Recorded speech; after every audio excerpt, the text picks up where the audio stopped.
Hello friend, কেমন আছেন সবাই? পূজাস কিচেনে সবাইকে স্বাগত। অনেক দিন পরে পূজাস কিচেনে একটা রান্নার ভিডিও আনলাম। তো সেখানে আমি আজকে বানাবো কাঁচকলার কোপ্তা কারি। তো কাঁচকলাটা আমি নুন হলুদ দিয়ে ভালোভাবে মাখিয়ে নিয়েছি এবং একটা আলু সিদ্ধ করে ওর সাথে ভালোভাবে মাখিয়ে নিয়েছি। কালো জিরে দিয়েছি, আদা বাটা, কাশ্মীরি লঙ্কার গুঁড়ো, একে একে ধনিয়া পাউডার, জিরা পাউডার, স্বাদ মতো নুন, হলুদ গুঁড়ো, সামান্য চিনি এবং বেসন দিয়ে ভালোভাবে ওটা মাখিয়ে নিয়েছি। সুন্দর করে মাখিয়ে নেওয়ার পরে ওটা ছোট ছোট বলের মতো ভেজে নিতে হবে, পকোড়ার মতো সুন্দর করে ভেজে নিতে হবে। ওটা ছোট ছোট করে ভাজলে ওটা ফুলে একটু বড় হয়ে যাবে। আর এখানে আমি আলু ভেজে রেখেছি কোপ্তা কারির জন্য। তো পকোড়াটা আমি সুন্দর করে ভেজে নিয়েছি। দেখুন এই পকোড়াটা কি সুন্দর।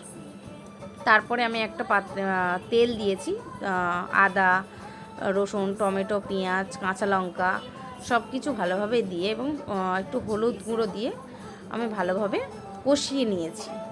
কষিয়ে নিয়ে সামান্য একটু জল দিয়ে ওর মধ্যে আমি ভেজে রাখা আলুগুলো দিয়ে দিয়েছি। দিয়ে সুন্দর করে কষিয়ে নিতে হবে। যত সুন্দর করে কষবেন তত তরকারির টেস্টটা আরও বাড়বে। তো আমি ভালোভাবে কষিয়ে নিয়ে জল ঢেলে দিয়েছি, দিয়ে একটু ঢাকা রেখেছি এবং যে ভাজা কাঁচকলার কোপ্তাগুলো ঢেলে দিয়েছি, দিয়ে একটু নেড়ে চেড়ে আমি নামিয়ে নিয়েছি। কেমন হয়েছে দেখে বলবেন। Thank you for watching my video.